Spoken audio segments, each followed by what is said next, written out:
Bien, comenzamos. Vamos a nuestra serie de cada Shabbat llamada Yeshua el profeta al cual oír. Pongo la imagen en YouTube también, ahí está.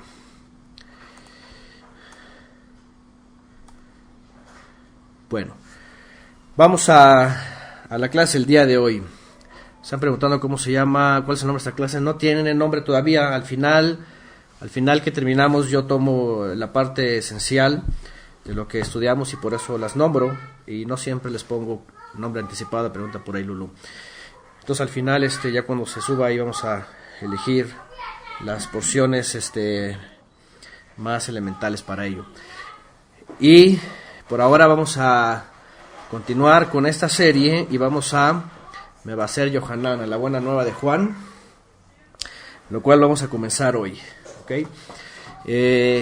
Y la he seccionado porque pues se suelen seccionar estos libros como sinópticos, los primeros 3 que son relacionados en su relato, se complementan, van llevando más o menos la misma temática y la cronología, y se separa Juan porque tiene un relato diferente, tiene una profundidad diferente en algunos aspectos.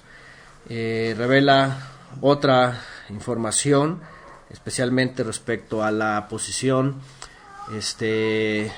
más clara del origen del Mesías. Este libro, por supuesto, es donde Yeshua declara todavía aún más y con más énfasis el propósito de ser enviado por el Eterno, qué está haciendo en la tierra, qué es lo que quiere el Padre en los cielos de nosotros a través de él, cuál es la instrucción que él quiere, y revela muchas cosas sobre cómo es, cuáles son las características del Eterno en los cielos, es decir, cómo él quiere que nosotros vivamos. Eso es lo que hace aquí Yeshua con sus palabras. Y bueno, sus palabras en realidad en los primeros capítulos son muy pocas. No vamos a entrar en todo el relato para los que quieran escuchar pues el famoso texto y el más grande controversia luego Juan, sobre el Juan 1:1, ¿verdad? El famoso Bereshit, en el principio era el verbo, o Bereshit Hayah Hadavar, Behadavar Hayah Elohim.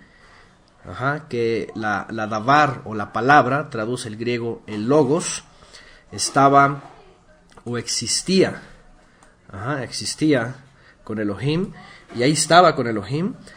Ya lo hemos hablado en los 2 comentarios que tenemos de Juan. Para los que quieran profundizar sobre eso, por supuesto, escuchar la opinión, vayan a los comentarios que están hechos. Ahí hablamos extensamente sobre cómo en hebreo se lee esta expresión, que por supuesto el cristianismo o el catolicismo de entrada pues ahí lo usó para tratar de decir que son uno y todas esas cosas, ¿no? Bueno, independientemente de eso, ahí está el comentario, pero esta serie trata de más bien las palabras de Yeshua, las cuales se registran claramente haciendo una diferencia pues entre el relato, ¿no? Y bueno, ¿cuáles son las primeras palabras de Yeshua en Juan, en Yohanan? Bueno, están en el verso 38. ¿Ok? Como les digo, no vamos a leer todo el relato, solamente vamos a ir al contexto en donde se hablan las palabras que están registradas de él. ¿Ok? Yohanan comienza haciendo un relato sobre el misterio de la preexistencia del Mesías. Una de las cosas que definitivamente luego Yohanan establece es lo que la gran mayoría de los israelitas esperaban en el primer siglo del Mesías, que fuese un heredero legítimo y un hijo biológico de David. Vamos a ver más adelante, por supuesto, ya hemos hablado de esto, en donde Yeshua mismo le dice a los fariseos respecto al Salmo de David, en donde David ya menciona al Mesías y le dice amo, le dice dueño, ¿no? y les pregunta a ellos cómo David, inspirado por el Ruach HaKodesh, ya habla del Mesías 1000 años antes de ese momento, ¿no? Y entonces se empieza a develar, por supuesto, el misterio de que, como lo hemos citado también recientemente, en el Talmud de Jerusalén, se citaba este misterio, que el Mesías realmente es de origen celestial, que estaba escondido en los cielos, el Padre lo había retenido, lo había escondido. De hecho, en la tradición judía también, en el Midrash, dice que hay 7 cosas que Elohim creó al principio, ¿verdad? Y una de ellas es el Mesías, dice. Ajá. Es decir, el Mesías ya existía antes. El judaísmo no era nuevo para ellos, simplemente era la forma rabínica. Después ellos interpretaron y quisieron forzar y decir, no, es que tiene que ser biológicamente hijo de David. Pero este texto es el que, y este libro es el que más acentúa la preexistencia de Mashiach. Y justamente en el 1, por eso Juan comienza diciendo que él, la palabra, es decir, el Eterno necesita hablar para decir cosas o para hacer cosas. No, él simplemente con su poder las hace existir. Sin embargo, vemos que en la Escritura el propósito de crear al Mesías era para que por medio de él hablara. Entonces por eso se le identificaba como la Dabar, ¿verdad? Cuando en Génesis vemos que dice Vayomer Elohim, y dijo Elohim. ¿Quién hablaba ahí? Él a través del Mesías, y creaba. Por eso Pablo a los Colosenses y en la carta a los Hebreos dice que por medio de él hizo todas las cosas, ¿verdad? A través de él. Y luego se las dio por el estrado de sus pies. Y puso a sus enemigos por el estrado de sus pies. Y bueno, todo este asunto, ¿no? Y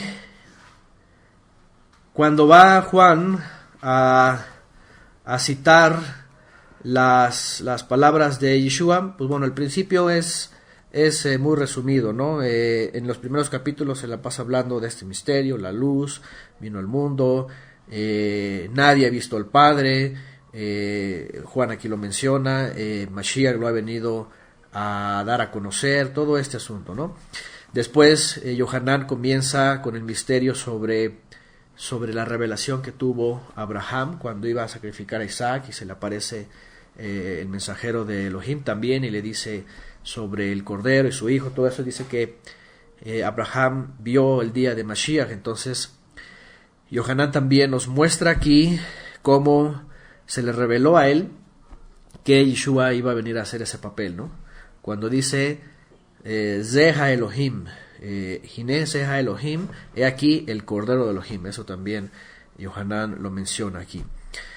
Después Yohanan empieza a hablar de los primeros discípulos, los cuales fueron 4 que comenzaron a seguirle.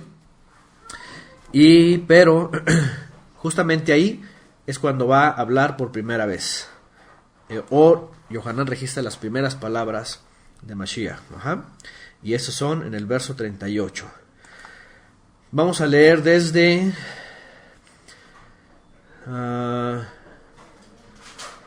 después de que él menciona sobre el cordero de Elohim, dice al siguiente día, 1.35, Juan 1.35, dice al siguiente día estaba Yohanan con 2 de sus talmidim, 2 de sus alumnos, 2 de sus discípulos, y al ver a Yeshua caminando dijo, he aquí el cordero de Elohim, ahí está.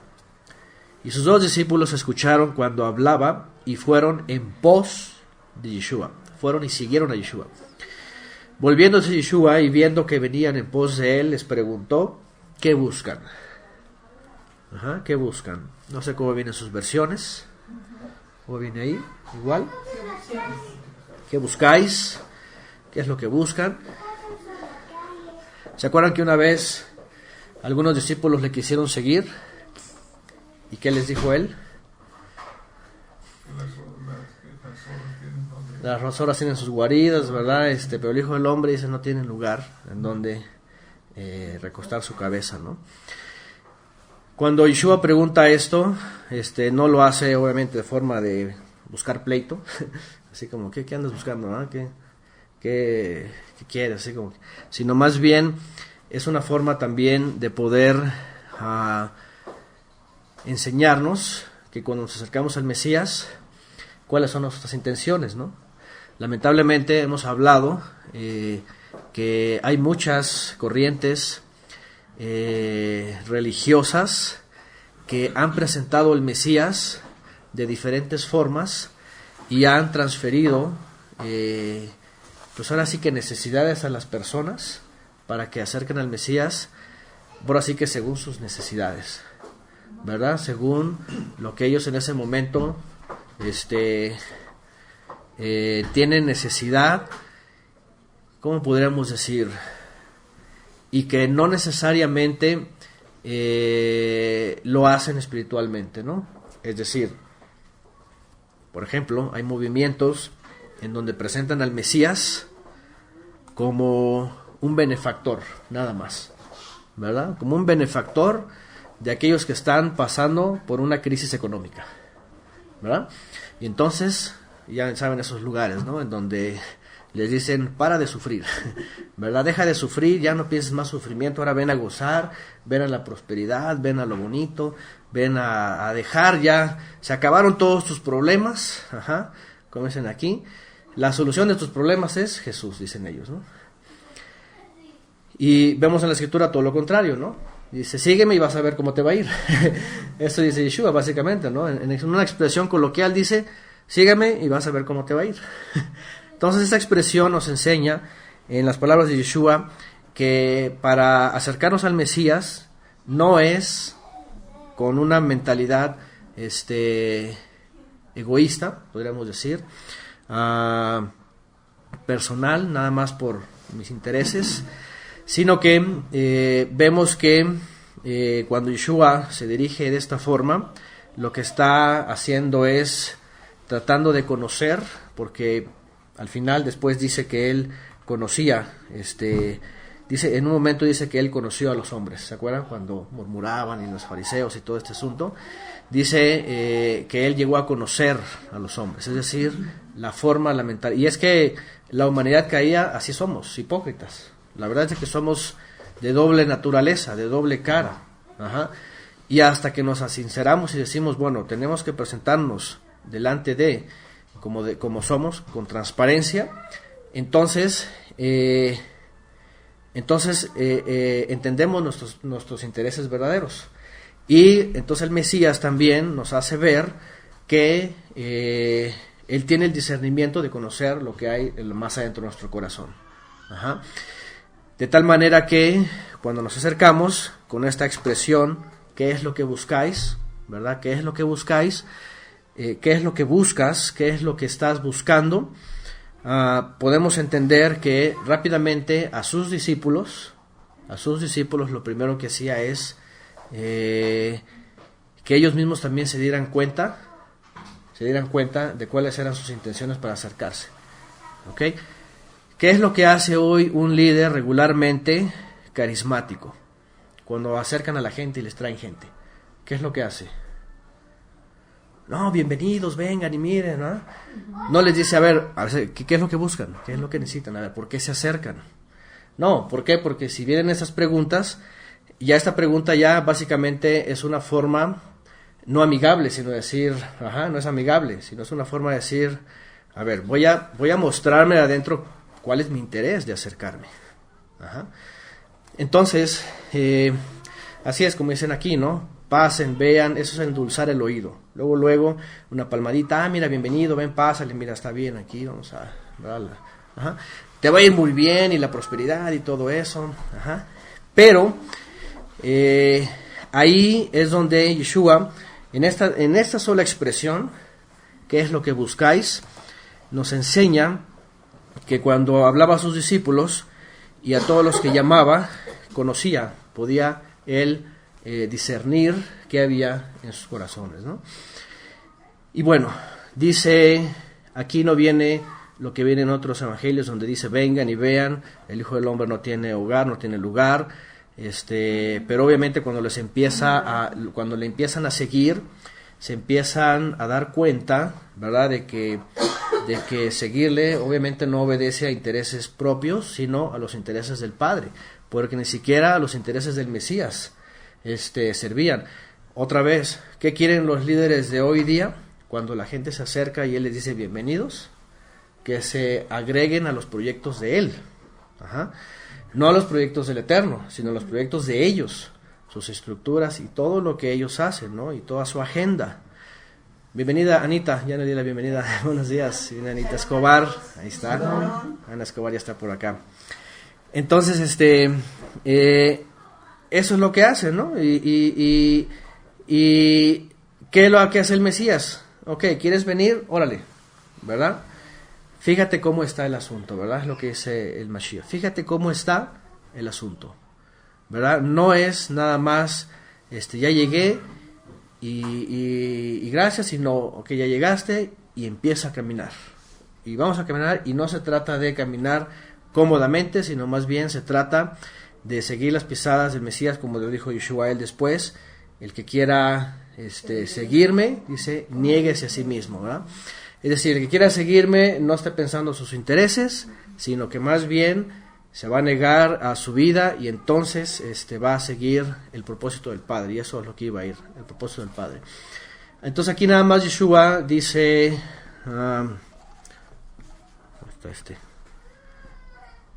¿qué buscan, verdad? Le dice, ¿qué buscan?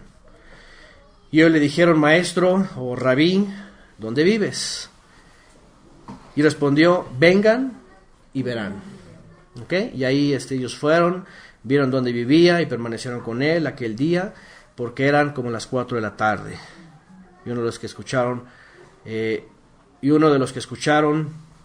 a Juan y fueron en pos de Yeshua era Andrea, hermano de Shimeón. Dice, vio primeramente a su hermano Shimeón o Shimón y le dijo, hemos hallado al Mashiach, y trayéndolo a Yeshua, Yeshua lo miró y dijo, tú eres Shimón, hijo de Yoná, tu nombre será Cefas o Kefas, ¿no? Y aquí vienen otras expresiones de Mashiach. Aquí es el momento en donde, ahora Juan rápidamente en su escrito, en su testimonio, empieza a tomar algunas circunstancias o eventos del Mesías no iguales a los otros evangelios.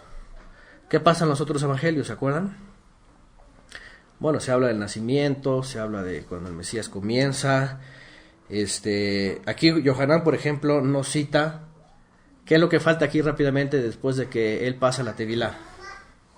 ¿Qué es lo que falta de los otros evangelios? El espíritu. ¿Ah? El Ruach, la tentación, el desierto, porque dice que es llevado. Aquí no. ¿Okay?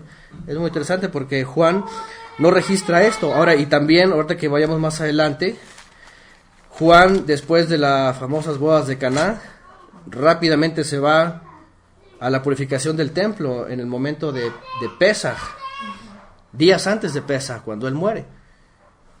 Luego se va al final del capítulo 2 y luego otra vez retoma atrás con Nicodemo.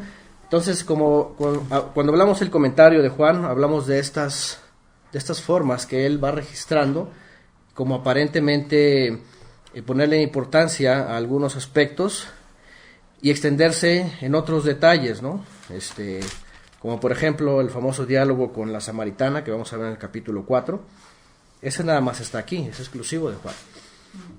Nadie más habla de esto, ¿okay? Nadie más habla de esto. Entonces Juan como que va tomando algunos aspectos y no los pone en orden cronológico. No los pone en orden cronológico porque el capítulo 2, al final del capítulo 2, cuando purifica el templo, está haciendo un relato de lo que hizo Yeshua ya al final de su ministerio. Cuando llega a Jerusalén y ya saben que, ¿cómo se llama? Saca a los mercaderes y todo este asunto, ¿no? Entonces, no lleva un orden cronológico, pero va tomando algunos detalles que él va a enunciar como importantes. Ajá. Bueno, dice, después de que vemos esa expresión, ¿qué buscáis? O ¿qué buscan? Ya entendemos que él nos hace hacer echar una mirada a nuestro interior, ¿verdad? Y probarnos si vamos a seguir al Mesías y todas las condiciones que le rodean en el seguirlo, y no nada más porque me interesa algo, sino porque quiero hacer la voluntad del Padre.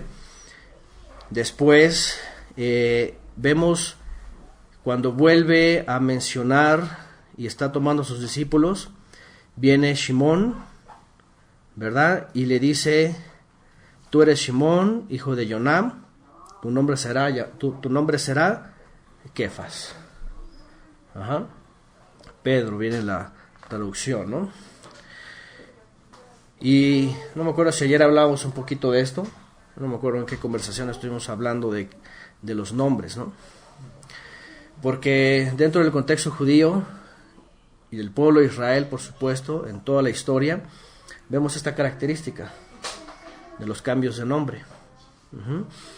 Abraham dejó de ser Abraham y pasó a ser Abraham. Ajá. Jacob dejó de ser Jacob y pasó a ser Israel. Y vemos ciertos cambios en los patriarcas, profetas. Algunos tenían 2 o 3 nombres. El suegro de Moisés, ¿se acuerdan? Yetro, y tenía Reuel, y tenían otros más nombres. La tradición judía dice que tenía, creo que hasta 10, no me acuerdo cuántos dice. Josué. Ajá, Josué también era, ¿cuál era su nombre? Yehoshua, y pasó a ser era Joshea, y pasó a ser Yehoshua, ¿no? Ajá, Yehoshua.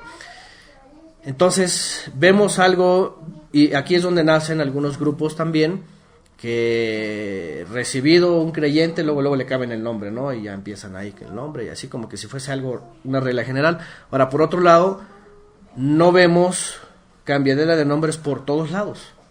No vemos cambiar, sino solamente como que hay específicamente ciertos personajes a los cuales se les cambia el nombre, ¿no?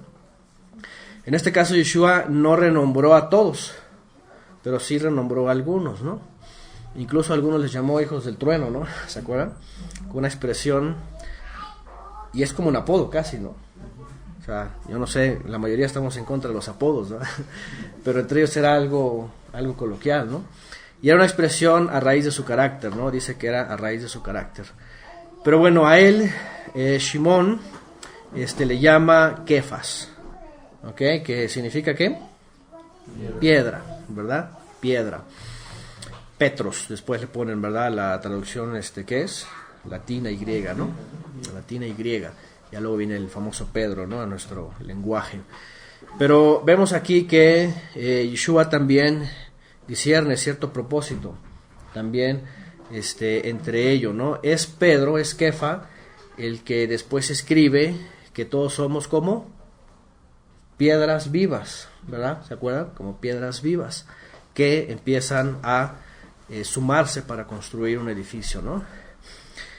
Por supuesto ya sabemos que el catolicismo pues lo puso como una roca, que ¿cómo le llaman ellos? El primer papa, ya saben todas esas cosas, ¿no? Pero bueno, es la teología romana. Y vemos aquí como Yeshua le hace una transferencia de nombre, ajá, y le da un propósito, y ya después, bueno, ya hemos estudiado también las cartas de Kefa, de Pedro. Bueno, después de eso, ¿qué ocurre? Dice que esos discípulos que empieza a llamar, ¿verdad? Se le empiezan a unir, lo empiezan a seguir. Y el siguiente, ¿quién es? Aunque dice en el 44, Felipe vivía de Betsaida, en la ciudad de Andrea y de Shimón. Dice, y hallando a Felipe, a Natanael le dijo, hemos encontrado aquel de quien escribió Moshe en la Torá y también los profetas. Ahora, aquí quiero, aunque no son palabras de Yeshua, quiero recordar, dicho sea de paso, ¿verdad? Haciendo un paréntesis, que los discípulos, aquí Yohanan registra que ellos, los que primero empezaban a conocerle y empezaban a verle, empezaban a deducir y a inferir por todo lo que estaba ocurriendo alrededor de él y lo que comenzaba a hacer, que él era aquel el cual esperaban. Ajá. El profeta al cual había hablado Moisés, y justamente esta serie está conectada con esa expresión que dicen ellos aquí. Dice, hemos encontrado a aquel de quien escribió Moshe en la Torá. Fíjense, ¿no? Y el único texto específicamente del cual Moisés escribió es Deuteronomio 18:18, en donde dice que el Eterno iba a enviar un profeta en medio del pueblo. Pero también agrega que quienes hablaban de él, dice, los profetas. Y también los profetas hablaron de él que vendría. ¿Qué les parece? Es Yeshua, es hijo de Yosef de Nazaret. Se le conocía así. Acuérdense que en el contexto hebreo siempre era, por ejemplo, Isaac ben Abraham, ¿no? Siempre se hace una alusión a el hijo de qué casa era. Dice en el 46, Natanael le dijo, ¿puede algo salir bueno de Nazaret? Ya sabemos que según la historia del primer siglo, pues Jerusalén era la crema innata, ¿no? de todo Israel, y los profetas, y ahí los patriarcas, y los grandes sabios y todo. Y cuando pensaban en el Galil, en Galilea, en el norte, Nazaret, todos esos lugares alrededor, Capernaum, decían, ¿puede salir algo bueno de ahí? Ya alguien más también había dicho eso, ¿no? ¿Podrá salir algo bueno de ahí? Y Natanael piensa lo mismo, fíjense, qué pensamiento, ¿no? De comparación, ¿ok? De pensar, bueno, ¿qué significa eso, no? Además, porque, ¿qué decía la profecía? ¿De dónde tendría que venir el Mesías? De Betlehem, ¿verdad? De casa de pan, de Belén. Y entonces a lo mejor rápidamente, bueno, a lo mejor todos ellos pensaban, bueno, es que tiene que venir de Belén. De Nazaret, ¿qué tiene que venir? Ajá. Prejuzgando, obviamente, ¿no? Regularmente eso hacemos, ¿no? Bueno, puede ser algo bueno en Nazaret, y Felipe le respondió, ven y vas a ver. Ahora sí que averígualo por tú mismo, ¿no? Con tus propios ojos. Entonces Yeshua vino a Natanael, dice, viniendo hacia él, vio a Natanael viniendo hacia él, ahí venía a corroborarlo, y dijo respecto a él, he aquí un verdadero hijo de Israel, otras versiones dice un verdadero israelita, en quien no hay engaño. Ahora, Natanael, con estos pocos detalles que vemos ahí, nos muestra la escritura que era un hombre que se caracterizaba por su fe, y lo que dice aquí Yeshua, cuando le dice Natanael a Yeshua, ¿de dónde me conoces? Cuando dice que lo ve venir, y dice, aquí un verdadero israelita, en el cual no hay engaño. Natanael le pregunta, ¿de dónde me conoces? ¿Cómo es que me conoces? Y entonces él le contesta, antes de que Felipe te llamara, dice, yo te vi cuando estabas debajo de la higuera. Esa expresión, dicen los comentaristas, que tiene que ver con una actitud y una práctica que hacían los israelitas, según la profecía, en donde decía, cada uno se sentará debajo de su vid y debajo de su higuera, haciendo alusión proféticamente a que en el momento del regreso del exilio, todos los que iban a regresar y sus descendientes iban a buscar con celo al Eterno para cumplir sus mandamientos. Y una de las formas en las que ellos tenían para meditar en la palabra y profundizar en la palabra era acercarse a una higuera y estudiar. Estudiar. Es decir, estar buscando la revelación en la Torá y en los profetas, ¿no? Entonces esto lo hacía, esas características lo hacían ver como un hombre, un hasid, se conoce así, ¿no? Y un tzadik, alguien que practicaba la justicia, que practicaba el hasidut, que era obediente, y por eso Yeshua lo reconoce como un verdadero israelita, ¿no? Es decir, no lo ve en la sinagoga, no lo ve en los rezos, no lo ve practicando la liturgia, no lo ve todo eso, sino lo ve meditando en la palabra. Como dice, ¿cuál salmo? El Salmo 1, ¿no? Por ejemplo, cuando habla, o el Salmo 91 que dice sobre la cobertura del árbol, ¿no? Y la sombra, ¿no? El Salmo 1 dice, aquel que medita en la palabra, ¿no? Que medita en la palabra. Igual, hay muchos textos que hablan sobre eso, ¿no? Salmos sobre la palabra, que es el deleite, que es el alimento, todo eso, ¿no? Y he aquí un verdadero hijo de Israel, de quien no hay engaño. También hemos hablado de esa expresión cuando Yeshua menciona esto. No dice un verdadero judío, ¿verdad? No dice otra cosa más que un verdadero israelita o hijo de Israel. ¿Quién era Israel? Ya hemos hablado también en esta clase recientemente. Fue Jacob. Jacob fue un hombre que dijimos que en su búsqueda por encontrar el reconocimiento, recuperar el reconocimiento que el Padre proféticamente le había dado a él, pasa de ser Jacob a ser Israel. Y cuando dice hijo de Israel, está diciendo alguien del tipo de Jacob, ¿verdad? Que está esforzándose todo el tiempo para ser reconocido por el Padre y poder tener esa dicha de poder ser llamado Israel también, ¿no? No lo asocia a un grupo, ¿no? A un movimiento. No necesariamente, no lo relaciona a un grupo religioso, ni siquiera necesariamente al pueblo como tal, ¿no? Es decir, sino a esa, como en hebreo se dice, ¿no? Hijo de, es una expresión del tipo de. Porque igual había muchos israelitas, había muchos, ¿no? Pero cuando dice un verdadero Ben Israel, entonces está haciendo exclusivamente alusión a la característica de aquel que fue llamado de un hombre a ser Israel, ¿no? Príncipe de Elohim. Bueno, cuando Yeshua le menciona antes que Felipe te llamara, yo te vi cuando estabas debajo de la higuera, entonces le hace conocer que su corazón de él, de Natanael, pues era eso, era ser entregado.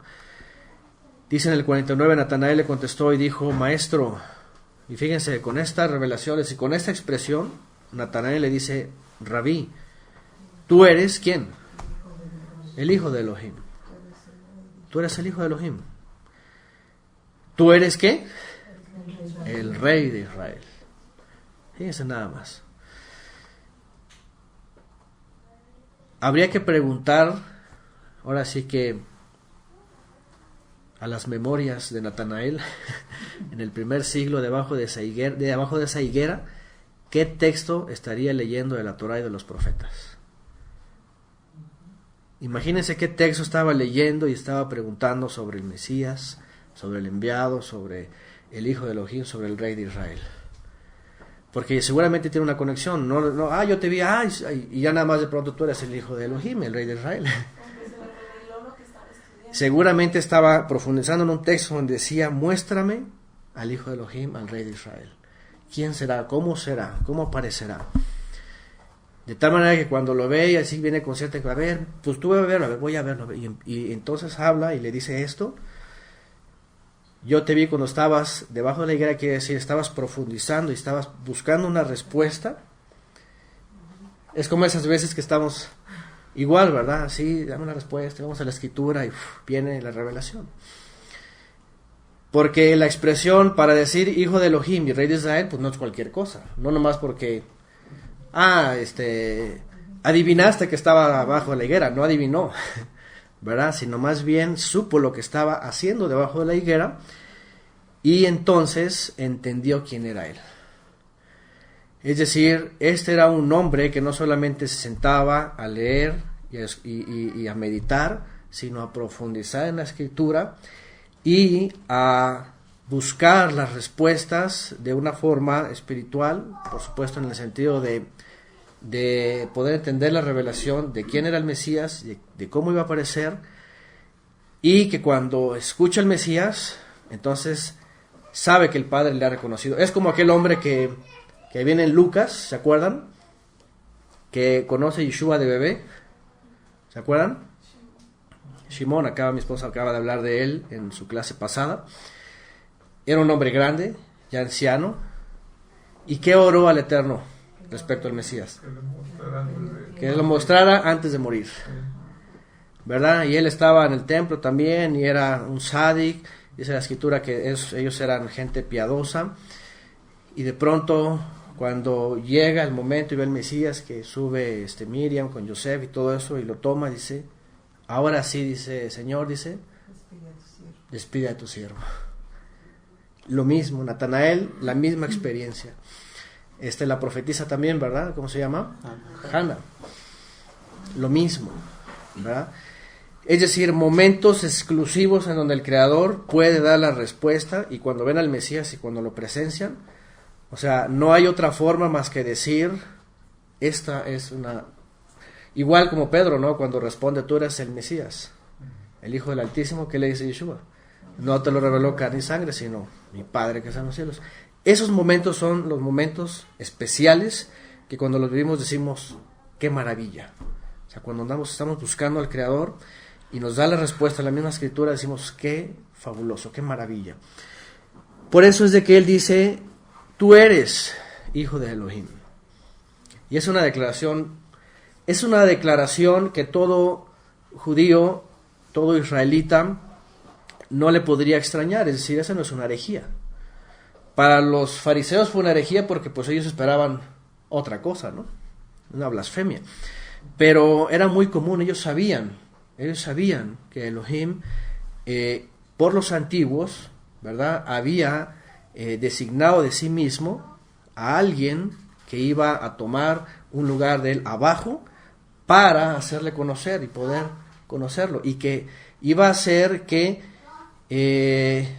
restaurara todas las cosas que habían sido caídas, ¿no? Entonces, el hecho de decir Ben Elohim, hijo de Elohim, no era extraño, y ellos sabían que iba a venir el Ben Elohim, el hijo de Elohim. Ajá. Y no solamente eso, sino que además iba a ser declarado como rey de Israel. El rey. Fíjense nada más que expresión, ¿no? Tú eres el rey de Israel. ¿Y qué significaba esto? Otra vez, para las autoridades, ¿qué significaba? ¿Ah? Pues una blasfemia, una ofensa, ¿verdad? Una amenaza. Para la política con Roma significaba una amenaza, disturbio. Uh-huh. No, es que estoy pensando que con esta revelación de Natanael sería muy difícil tratar de asegurar que cuando Yeshua le dice que estaba debajo de la higuera, uh-huh, estuviera refiriendo al liderazgo, porque, o sea, el liderazgo judío fariseo del momento, ¿no? O sea, no veo la conexión por lo que he escuchado, pues, de esta afirmación.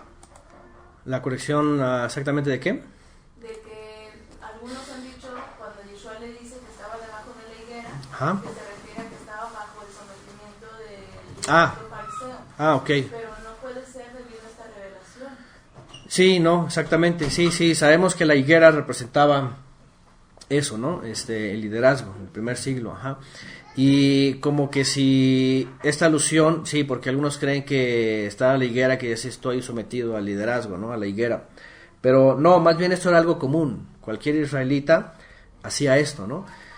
Y obviamente, cuando se hablaba de liderazgo, por supuesto también sabían, como lo hemos hablado recientemente, que mientras no llegara Shiloh, había un liderazgo, pero una vez llegado Shiloh, el liderazgo iba a ser transferido, y todo Israel, o todo israelita, o verdadero israelita, tenía que someterse a ese liderazgo, ¿no? Entonces, no necesariamente sí, porque se podría pensar que Natanael pues estaba muy sometido al liderazgo, ¿no? Por la higuera. Sino, no, es algo que ellos acostumbraban a hacer de forma muy, muy cultural, ¿no? Muy cultural. ¿Qué más? Entonces, bueno, les iba a decir, la expresión rey de Israel, definitivamente para la política de Israel en aquella época, o judía, conectada con el gobierno romano y todas las expresiones políticas, pues ahora sí que era políticamente incorrecto para ellos, ¿no? Era políticamente incorrecto para ellos hablar de un rey así. Pero sin embargo, una vez más, esa es la revelación que él entiende y por eso lo declara, ¿no? Ahora, en este pequeño diálogo vemos esto, pero sin embargo Yeshua le dice: por cuanto te dije que te vi debajo de la higuera, crees. Fíjense nada más, solamente esa pequeña revelación y esa pequeña búsqueda que él tenía le hizo creer. Pero Yeshua le dice, pero esto no es todo.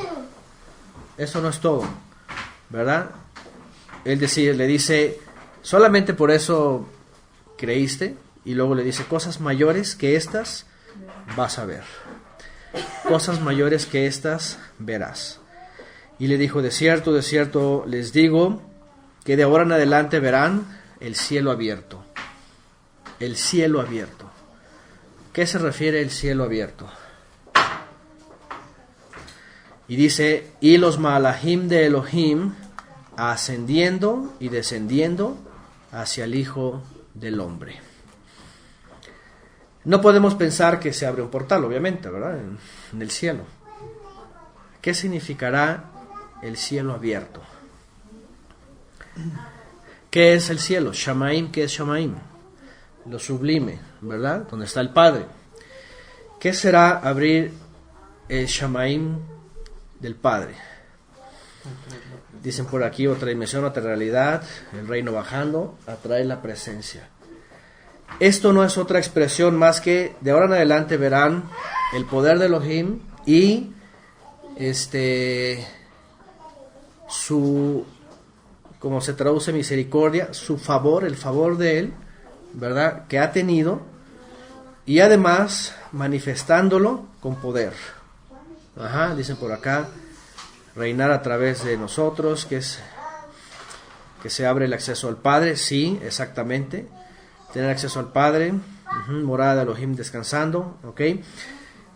Cuando hemos citado esto nos acordamos, ¿se acuerdan de Jacob cuando tiene ese sueño, verdad? ¿Se acuerdan que él va huyendo, le dice a sus padres, vete, todo lo que estaba pasando, y él llega a Betel, que se llamaba Luz en realidad, y después él duerme y tiene una visión, un sueño, ¿verdad? Una visión en sueños, y ve esta escalera.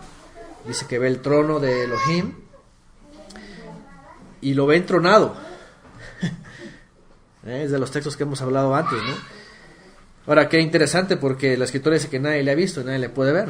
Entonces ya hemos llegado a la conclusión de que es la imagen de Elohim, que es el Mesías, es la Dabar. Por eso Yeshua también en Juan, lo vamos a ver más adelante, que dice que él había sido entronado incluso antes de todas las cosas. ¿Se acuerdan? Cuando dice, Padre, dice, glorifícame una vez más, así como fui glorificado antes de todas las cosas. Es decir, ya el Mesías ya había sido entronado, ya lo había, por eso hablamos de que es la Dabar, que es la diestra del Padre, ¿no? Entonces, Jacob tiene esa visión y nos conecta con este texto. Es muy interesante porque ve una escalera y aquí Yeshua menciona una escalera, ¿verdad? Dice, no es que la mencione, sino hace una alusión, pues, ¿verdad? Dice, verás el cielo abierto, es decir, el favor del Eterno una vez más presentado a la humanidad, expresado en su reino, expresado con poder. Ascender y descender los malahim quiere decir, ¿qué quiere decir ascender y descender los malahim? ¿Y hacia dónde dice? Hacia el Hijo del Hombre, o sobre el Hijo del Hombre. Significa que ¿qué? Que el Padre, por supuesto, reconoce y favorece al Hijo. ¿Cuándo es que envía Elohim un malach y por qué? Siempre tiene motivos, ¿verdad? Por ejemplo, cuando va a hacer algo con Sodoma y Gomorra, envía, ¿verdad? E incluso le dicen a Abraham, incluso le dicen a Lot, ¿cierto? Es decir, el favor del Eterno se manifiesta cuando envía un mensajero, cuando envía ayuda. Y en esta forma también podemos ver que cuando habla del cielo abierto, Shamaim, lo sublime, abierto quiere decir la bondad del Padre una vez más se ha manifestado a Israel, con poder y con favor, con bondad, con rahem, con misericordia se traduce, ¿no? Y sobre el Hijo del Hombre es en donde Él está poniendo ¿qué? Su poder, su autoridad su presencia y su reino. Es decir, sobre nadie más, sino que sobre el Hijo del Hombre, es sobre el Mashiach. De esta manera es por eso que Mashiach se hace manifiesto en todo Israel, y pues todo Israel le cree. Las señales y los milagros. Y no solamente eso, sino la enseñanza, la palabra. Dice que cuando lo escuchaban se asombraban, ¿verdad? Y dice, nadie habla con tanta autoridad, ¿verdad? Con tanta autoridad, con tanta verdad. Ajá. Entonces, Natanael entiende que la revelación que había tenido, pues era aunque era algo que a él le había impactado, también entiende que venían cosas todavía más grandes. Ahora, para nosotros, por supuesto, cuando vemos todos estos relatos y todos los milagros, e incluso para muchos israelitas del primer siglo decían, nadie puede hacer señales. De hecho, cuando lleguemos ahorita a Nicodemo, si es que llegamos ahora, él se acerca a Yeshua, ¿verdad? Y le dice, sabemos que tú eres un maestro y eres enviado del Padre. Dice, porque nadie puede hacer las señales que tú haces. Nadie. Y bueno, ya que lleguemos ahí, los israelitas, los judíos, finalmente en el primer siglo, veían en él, por supuesto, el cielo abierto, el poder de Elohim y la bondad de Elohim abierto para Israel. ¿En qué momento? Ahora, porque Yeshua dice, vas a ver a los malajim ascender y descender, el cielo abierto sobre el Hijo del Hombre. ¿Para qué? ¿Qué es lo que podría esperar un fariseo, por ejemplo, del Mesías y con el cielo abierto sobre él? ¿Qué es lo que podía esperar? ¿Cuál era su visión de un fariseo? Era una visión política. ¿Ok? Ellos creían, por ejemplo, si escucharan esto, el cielo abierto sobre el Hijo del Hombre, ascender y descender malajim, que ellos iban a pensar, ¡pum!, se va a manifestar el rey y va a someter a los enemigos y va a traer vara de hierro y va a someter a las naciones, y entonces viene el reinado poderoso del Mesías. Eso podría pensar alguien políticamente en el primer siglo. Pero al final de cuentas, ¿cómo se manifestó ese cielo abierto y ese poder manifestado con Israel? ¿Cómo se manifestó? ¿En qué milagros? En ayudar a los necesitados, en liberar a los atormentados, en liberar a los presos espiritualmente, en resucitar muertos, sanar, en perdonar, en restaurar, ¿verdad? ¿En qué más? En hacer que todo Israel, o los que estaban perdidos, encontraran perdón y regresaran al Padre. Fíjense nada más. El cielo abierto y malajim ascender y descender quiere decir la bondad del Padre y su poder manifestado no para satisfacer la política de los fariseos, sino más bien para restaurar a ese Israel que, como dijo Shaul, estaban muertos en delitos y pecados. Y los hizo, como dice Ezequiel, huesos secos, formarse, llenarse otra vez de carne, ese es el Israel que estaba muerto, y volver a tener vida. Y no solamente ellos, así es como dicen acá, también a todas las naciones que estábamos.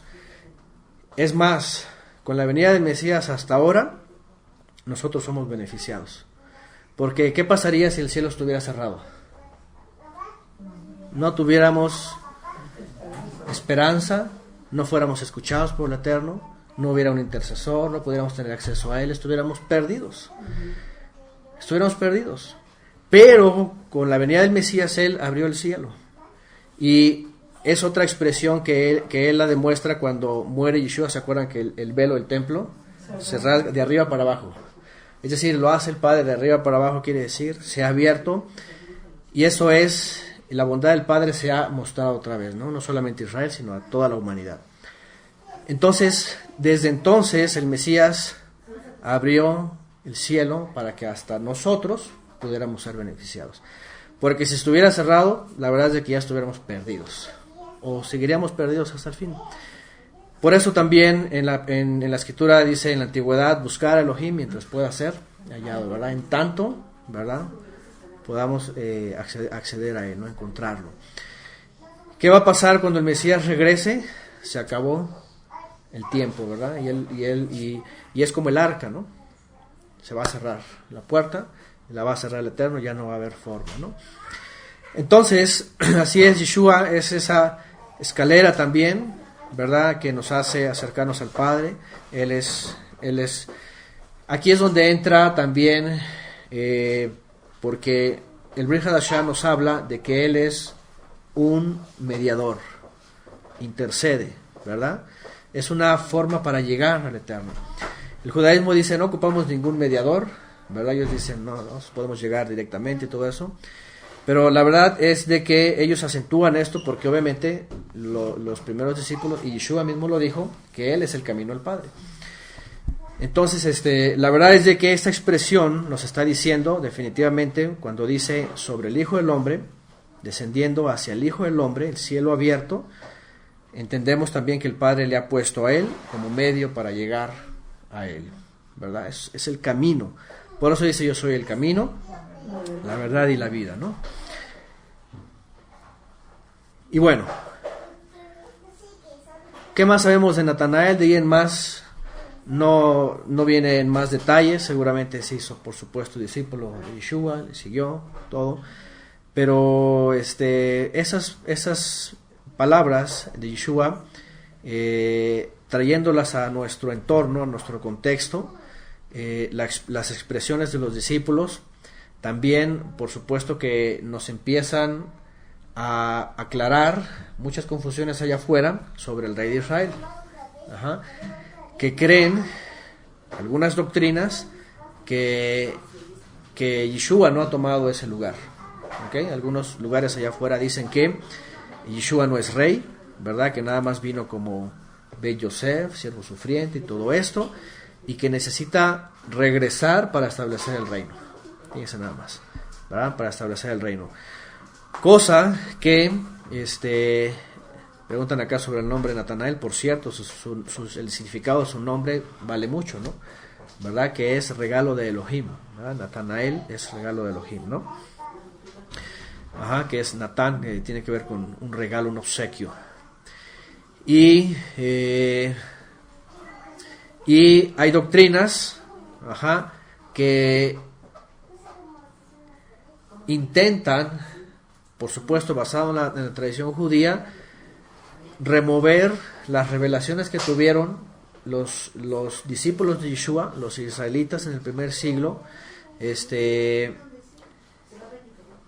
como la de Natanael, cuando dijo, tú eres el hijo de Elohim, el rey de Israel, quererlas remover y decir, Yeshua todavía no es rey y tiene que venir el futuro. Incluso hay algunos movimientos que intentan decir que Yeshua no es hijo de Elohim, sino que lo adoptó Elohim. ¿Han escuchado esas versiones? Que no es hijo de Elohim, que es hijo biológico de David o descendiente de David por medio de Yosef, y que lo adoptó el Eterno. Eso se llama el adopcionismo. En el segundo siglo se le conoce como los adopcionistas. Que después los ebionitas, o que los ebionitas sembraron eso en los adopcionistas, y después viene este asunto dentro de uno de los grupos teológicos, ¿verdad? Y hoy día un grupo mesiánico se ha levantado diciendo eso. Un rabino ahí, según muy importante, de muchos años, que fue pastor, y en su traducción del Nuevo Testamento hace alusión a que no es hijo de Elohim, sino que es hijo de un hombre, así literalmente, y que lo adoptó el Eterno y lo hizo hijo de él. Pero no, toda la escritura dice todo lo contrario. Y aquí la revelación, por supuesto, de Natanael, un verdadero israelita, en el cual, ¿qué dice? No hay engaño. ¿Cómo podríamos decir que no hay engaño y dijera una falsedad? Si Yeshua dijo que no hay engaño, la revelación que él dijo es hijo de Elohim y además rey de Israel. Bueno, ahí está, preguntan sobre esa traducción. Tiene sus cosas buenas, tiene sus cosas que, como toda versión, yo por eso les digo, no hay versión perfecta. Hay que comparar las versiones para enriquecerlas, pero sí hay que detectar cuando algunas versiones son muy católicas y cuando unas son muy judaicas, y hay que rescatar lo que es mejor. Bueno, ¿qué sigue después de esto? Capítulo 2. Yeshua se va rápidamente, o Juan se va rápidamente, cuando Yeshua llega y él sigue en Nazaret. Ahora, esto es después de que él hace la Tevilá. Dice también la escritura que sube al Galil y empieza a predicar desde el norte hacia el sur, ¿verdad? Después de esto dice que pasaron 3 días y se celebró una boda en Caná. ¿Ok? Se celebró una boda en Caná, ciudad de Galilea, y la madre de Yeshua dice que estaba allí. Dice también fueron invitados a la boda Yeshua y sus discípulos. ¿Ok? ¿Y qué pasó ahí? Faltó el vino. Faltó el vino y la madre de Yeshua le dijo, no tienen vino. Y entonces viene Yeshua y le responde, ¿qué a mí? ¿Verdad? Dice, ¿qué a mí y a ti, mujer? Las versiones varían. No sé cómo vienen sus versiones, esta expresión. ¿Qué tienes conmigo, mujer? Dice otra versión. Vamos a ver las versiones.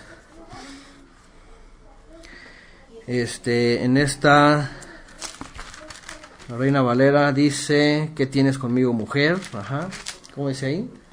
También, ¿qué tienes conmigo, mujer? Casi la mayoría dice eso, ¿qué tienes conmigo, mujer? Se ha dado, por cierto, una doble interpretación a esta expresión. Aquí otra que dice, ¿qué tenemos que ver tú y yo con esto, mujer? Se ha dado una doble interpretación. Por un lado, algunos creen que esa es una expresión un poquito indiferente, así como que, ¿y a mí qué? ¿Verdad? ¿Y tú y yo qué? ¿Qué nos interesa? ¿Y por qué en este caso Miriam tiene que venir y a decirle a él que falta vino, ¿no? Bueno, hay una serie de interpretaciones y alusiones midrashicas que se han tratado de interpretar aquí, porque no solamente es una boda cualquiera, y no solamente Miriam supo que se les acabó el vino y ya. Ajá. Dicen algunos comentaristas, aquí hay otra versión que dice, ¿qué a mí y a ti, mujer? Además la expresión de Isha, ¿verdad? Mujer, no le dice Ima, le dice Isha. Ima es mi mamá o madre, ¿no? Isha es mujer. Entonces, se han preguntado qué es lo que significa todo esto y qué relación tiene con la boda. Las bodas en el primer siglo, y antes y después y hasta ahora, significaban un momento alegre, ¿no? Regularmente cuando vemos ese texto y esa expresión, lo primero que vemos es como si fuera una boda, un poquito, ¿cómo la ven ustedes? Desorganizada, como que están corriendo todos, como que hay preocupación, ¿verdad? Como que, a ver, se salió de las manos. Fueron muchos invitados, ¿ah? O llegó Yeshua con sus discípulos y ya no alcanzó. Ok, déjenme poner, tengo aquí unos cantos. Imagínense, bueno, yo creo que todos hemos estado en una boda. O el padrino falló, ¿no? O el padrino falló. Fíjense que los evangelios, ¿cómo les llaman? Hay unos evangelios, ¿cómo les llaman? Coptos, y algunos comentarios de los acontecimientos del siglo I y el siglo posterior respecto a esto, que creen que Miriam, o al menos, incluso algunos se atreve a decir, que... ¿Ah? ¿Era su negocio, no? No, que eran familiares de Miriam. Dice, de hecho, un comentario dice que Shlomi o Salomé, que era pariente de Miriam, que seguramente incluso era su prima o su hermana, era la madre del novio, y que el novio posiblemente era el mismo Juan que estaba casando. Y entonces Miriam no estaba ahí nada más de arrimada, había sido invitada como parte de la organización, de la organizadora. Ajá. Entonces cuando se acerca Yeshua, no se acercan nomás porque, oye, se les acabó el vino, sino, ¿sabes qué? Somos parte de lo mismo. De hecho, eran familiares. Ahora, una boda ahí, cuando era una boda, de hecho, Caná de Galilea dice que estaba muy cerca de Nazaret. Desde Nazaret se podía ver el pobladito, ¿no? Y los familiares, pues, vivían todos ahí entre ellos, estaban cercanos, ¿no? Entonces, los comentarios del primer siglo respecto a esto dicen que, pues, estaba la fiesta, por supuesto, ¿ah? En grande, el baile, sí, la alegría. No sé, se me ocurrió poner algunos, voy a poner un canto aquí, por ejemplo. Imagínense un tipo de música parecida, digo, en el primer siglo era a lo mejor muy diferente, ¿verdad? Pero, por ejemplo, ¿sí lo escuchan? Y ahí están todos danzando, ¿verdad? En alegría, más tipo oriental, no como hoy día, ¿no? Que son muy occidentales, ¿no? Entonces, no sé si escuchan en internet. Y todos danzando en alegría. Eran 7 días. O algo como esto que era muy popular. Déjenme ponérselos. Ese es muy popular. Esto se usa en las bodas. Y habla del esposo y de la esposa. Ahí está. Voz de gozo, voz de alegría, voz de la desposada, voz del esposo. Y habla de los tiempos alegres, ¿no? Entonces, este era un momento así, alegre. Todos estaban danzando, pero los organizadores estaban al tanto. ¿Qué es lo que falta? ¿Qué es lo que aquí? Porque ya están los novios alegres y están danzando y todos los invitados. Yeshua está ahí, están tomando vino. El vino siempre tiene que ver con la alegría de Israel. ¿Ok? El vino siempre tiene... Ahora, yo sé que cuando a lo mejor algunos cristianos, y como el otro día mencionaban, ¿verdad? Ven el vino, aquí se asustan, ¿no? Ay, una bola de pecadores, ¿verdad? Están ahí. Y Yeshua también cómplice ahí. Se le ocurrió ahí a hacer un milagro. ¿Verdad? Y vino ahí. Ay, ¿qué es esto, no? Y del más bueno, ¿no? Así del más añejo, del que, oye, está para tumbarse con uno. Ajá. Entonces, ¿cómo se le ocurre hacer vino, no? Pues Yeshua no estaba así solemne, con la cara larga, así como que triste, no, era parte de la alegría, estaba ahí gozando, y vénganse discípulos, y vamos a danzar, y carguen al novio, y era parte de la alegría. Entonces, dice este comentarista que Miriam era parte de las organizadoras. Ajá. Y se entera que el maestro de ceremonias, ¿verdad? Sabe que se acaba el vino. Dice la tradición que una boda duraba 7 días. 7 días, imagínense. Y era el primero, y ya se había acabado el vino. Dicen que cuando se casaban, obviamente toda la semana, no se iban de luna de miel, esas cosas como hoy día en Occidente, ¿verdad? Se la pasaban todos los días en su casa, en su nueva casa, la casa que el novio había hecho. Uh-huh. Y se convertían en los reyes del pueblo. Y todos los días los iban a visitar los familiares y los vecinos, los invitados, y les llevaban regalos. Y les complacían todo lo que querían. O sea, eran como los reyes, ¿no? ¿Por qué? Porque en la boda siempre se buscaba alegrar a los novios. Y por 7 días era la fiesta de ellos. Y entonces les llevaban regalos, les llevaban todo esto. Y pues siempre había un festín, cada día. Entonces, Miriam era parte de esto mismo, la madre de Yeshua. Y entonces se acerca a Yeshua y le dice eso. La pregunta aquí es, ¿a qué se refiere Yeshua cuando dice que tú y que yo? Ajá. Hay una doble interpretación. Algunos creen que es un poco indiferente y otros dicen que la verdad es de que esta expresión, como muchas otras, por ejemplo, hay una expresión en hebreo y esta está en Job. Si ustedes van a Job, a la esposa de Job, ¿se acuerdan al final de su tragedia? ¿Qué le dice la esposa de Job a Job? Dice, maldice a Elohim y muérete. Si ustedes van al hebreo y lo ven en el hebreo, en realidad dice bendice. Pero ¿por qué lo traducen maldice? Porque hay una expresión con doble significado en hebreo, como para decir irónicamente, ¿no? Bendícelo ya, muérete. Es decir, maldícelo. Igual como en México, ¿no? En México, por ejemplo, expresiones como no sé, por ejemplo, oye, te habla fulano, ¿y a mí qué? Ah, déjame lo atiendo, ¿no? Es una expresión doble, ¿no? Así como que me quiero desentender, pero la verdad es de que como que lo estoy diciendo en broma, ¿no? Ah, sí, espérame, déjame lo atiendo, espérame, voy. No le estoy diciendo que no lo quiero atender, sino algunos creen que esa expresión tiene que ver, y además porque además agrega, vean lo que dice después, todavía hay un poquito más de interrogante porque después dice, mi hora aún no ha llegado. Yeshua dice en otras ocasiones que su hora todavía no llega. Esa expresión también se podía conjugar con la primera y pensar esto. Así como decir, ¿a mí qué? Voy, a ver qué hago. Porque mi hora todavía no llega, es decir, todavía no es el momento en donde estoy limitado para hacer esto.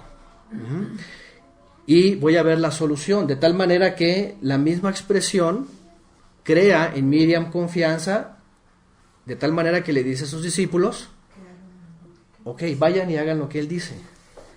Es decir, como que las expresiones nos empiezan a pensar, a ver, ¿de qué está hablando? ¿De qué está tratando? ¿Está inconforme? ¿Él no quiere saber nada de eso? ¿O de qué se trata? No, bueno, es decir, al final de cuentas, no solamente las expresiones, sino la ocasión viene a dar luz de algo que estaba pasando proféticamente. ¿Qué quiere decir? Número 1,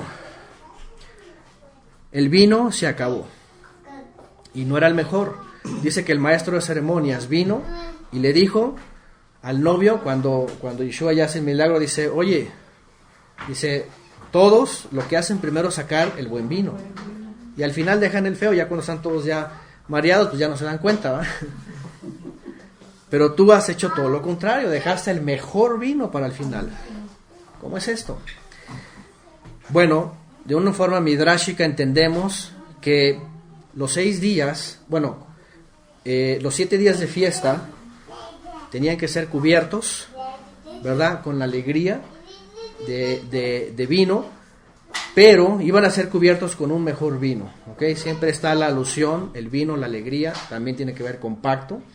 Es decir, el Eterno estaba reservando lo mejor de él, no en tiempos bíblicos anteriores a él, sino al final, con un mejor pacto, una mejor sangre a través del Mesías, y que se le estaba diciendo a Israel en el momento que había llegado la boda para él, que había llegado el mejor momento para Israel. Dice la Escritura que había 6 tinajas vacías, ¿okay? Que eran las de las purificaciones, y que se llenaban como entre 2 y 3 cántaros. Y un cántaro, no sé, podría tener hasta 20 litros. Vamos a suponer que son como, ¿qué? Póngale unos 50 litros por cántaro. Por 6, imagínense cuántos litros de vino, ¿no? El primer día ya estaba cubierto. Dice, en este primer día se fue el vino. Y faltan 6 días. Es decir, con estos 6 tenemos para toda la semana. 7 días que se iba a completar con lo que iba a ser el Mesías. Es decir, los 7 días están cubiertos, ¿verdad? Para la festividad no va a faltar. Pero no solo eso, sino que el Mesías iba a venir a completar finalmente la obra del Padre para toda la humanidad con el mejor vino. Con el mejor vino que el Eterno estaba reservando para Israel en el momento que iba a llegar la boda. Ustedes saben, y más adelante lo menciona Yohanan, en donde llegan discípulos y le empiezan a decir, oye, Yeshua está allá con sus discípulos y ya están haciendo la tevilá también y la gente les está siguiendo. Y llega un momento donde Yeshua dice, Yohanan dice que es necesario eso, ¿no? Que él menguara para que el Mesías creciera, porque al final de cuentas pues él era el esposo. Dice el amigo se alegra del esposo y el esposo está allá y llegó el momento de la fiesta, ya ha venido a él a traer lo que faltaba. Entonces lo que vemos aquí es de que Yeshua participa en esto y no dice a mí qué, sino la expresión tiene que ver con ahora me encargo. Algunos creen que la expresión tiene que ver con ahora me encargo, y no solamente eso, sino que vamos a revelar lo que el Padre tenía guardado para esa generación, que era el mejor vino. en el cual él es partícipe, y aquí no tiene que ver con una borrachera así desenfrenada. En las bodas el vino era alegría, pero tampoco quería decir que estaban todos perdidos, ¿verdad? Como en Purim lo hacen algunos, sino que era parte de la alegría. O sea, no terminaban todos tirados, ¿no? Sino que era parte de la alegría y se gozaban. Y Yeshua estaba alegre también ahí, no estaba con una cara larga, ¿no? Como regularmente lo ponen en las películas, así lo ponen, ¿no? Así como que enojado, todo así con cara larga, así, siempre enojado, ¿no? Allá veía sus momentos de alegría. Y dice, vamos a leer otra vez por acá, más detalles. Ahora, como dicen por acá, él después habla también de los odres viejos, odres nuevos, ¿se acuerdan del vino nuevo? Todo esto tiene que ver con lo mismo. Dice entonces, Yeshua le dijo: llenen las tinajas con agua. Ellos trajeron agua a sus discípulos, 6, es decir, el primer día estaba cubierto, los otros 6 para hacer 7. Los llenaron hasta arriba, y después dice, les dijo: saquen ahora y lleven al encargado de la fiesta. Y le llevaron, y entonces dice, al probar el encargado de la fiesta, o en este caso el que hacía las ceremonias, el agua convertida en vino, sin saber de dónde era, pero los que servían, que habían sacado el agua, sí sabían, llamó al novio y le dijo: todo hombre sirve primero el vino bueno, y cuando ya han bebido suficiente sirve el que es inferior, pero tú has guardado el vino bueno hasta ahora. Hasta ahora. Ajá. La Escritura dice que este fue el primero de las señales, ¿verdad? Para muchos pues no podría ser una señal así como que bueno, ahí no sanó a nadie, ni al contrario, ahí, ¿qué tiene que ver la fiesta, no? ¿Qué tiene que ver todo eso? El vino, ¿no? Pero yendo a profundidad, por supuesto, podemos ver esto, ¿no? Que el Mesías ahí mismo, y como él lo habla también, y ya lo hemos estudiado antes, como él lo habla en su enseñanza, él era como ese novio que venía, para hacer que la novia, Israel, ahora, en Juan también, perdón, en Lucas, vimos que cuando Juan comienza su ministerio, incluso cuando es preñada su madre, y viene el malaj, y viene la revelación de quién iba a ser él. ¿Se acuerdan la profecía que se le da? Va a ser un grande en Israel. Se agrega en la profecía que él iba a ser alguien que iba a preparar un pueblo, que dice, bien dispuesto. Esto está en el libro de Lucas. Nada más quiero citarlo rápidamente. Vamos al libro de Lucas rápidamente.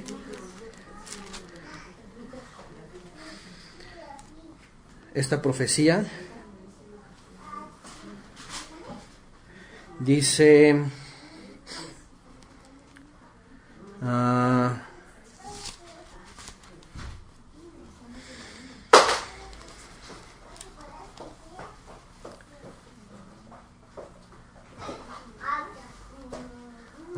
¿dónde da esta parte? En el 57 en adelante, Lucas 1:57 en adelante, dice: Elisheba le cumplió el tiempo de su alumbramiento, dios un hijo, cuando oyeron los vecinos y los parientes que Elohim había engrandecido para con ella su misericordia, se regocijaron con ella. Aconteció que el 8º día vinieron para circuncidar al niño, le llamaran por el nombre de su padre, Sejaría. Respondiendo su madre dijo: lo llamarás Yohanán. Le dijo: ¿por qué? Dice: no hay nadie en tu parentela que se llame con ese nombre. Entonces preguntaron por señas a su padre cómo le quería llamar, y pidiendo una tablilla escribió diciendo: Yohanán es su nombre, y todos se maravillaban. Y dice, viene más adelante, ¿verdad? La profecía. Dice en el 67, y Sejaría su padre fue lleno del Ruach HaKodesh y profetizó diciendo: bendito el eterno Elohim de Israel, que ha visitado y redimido a su pueblo, y nos levantó un poderoso Salvador de la casa de David, su siervo, como habló por boca de sus santos profetas, que fueron desde el principio, salvación de nuestros enemigos y de la mano de todos los que nos aborrecieron, para hacer misericordia con nuestros padres y acordarse de su santo pacto, del juramento que hizo Abraham nuestro padre, y que nos había de conceder que librados de nuestros enemigos sin temor les sirviéramos en santidad y justicia delante de todos los días.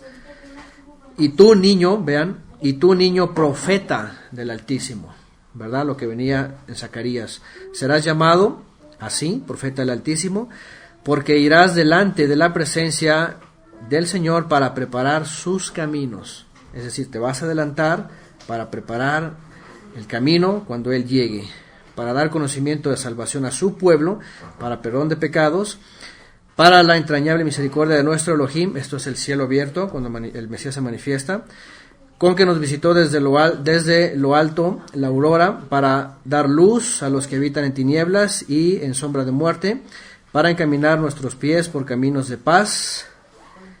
Y bueno, ahí la profecía sobre Yohanan, ¿no? Pero hay una parte, ¿no la he encontrado? 1.17. Ah, gracias. Oh, sí, está desde el 1.17. Hablando de Juan mismo. Dice, e irá delante de él con el ruaj, o con la unción y el poder de Elías, para hacer volver los corazones de los padres a los hijos y de los rebeldes a la prudencia de los justos, para preparar al Eterno un pueblo bien dispuesto. Ahí está, ese es el texto específicamente que quería mencionar, aunque el otro también habla de esta parte, en donde, ¿cuál era el objetivo de Yohanan? Es adelantársele al Mesías para acomodar los caminos, anunciar el mensaje de Teshuvá, para que todo Israel volviera, preparar un pueblo bien dispuesto.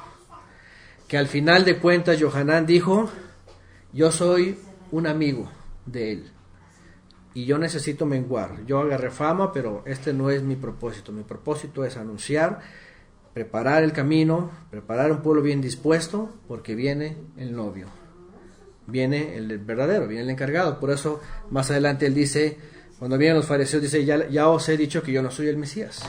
Yo no soy el Mesías. Se estaba refiriendo al que, ¿quién era? Era el otro, ¿no?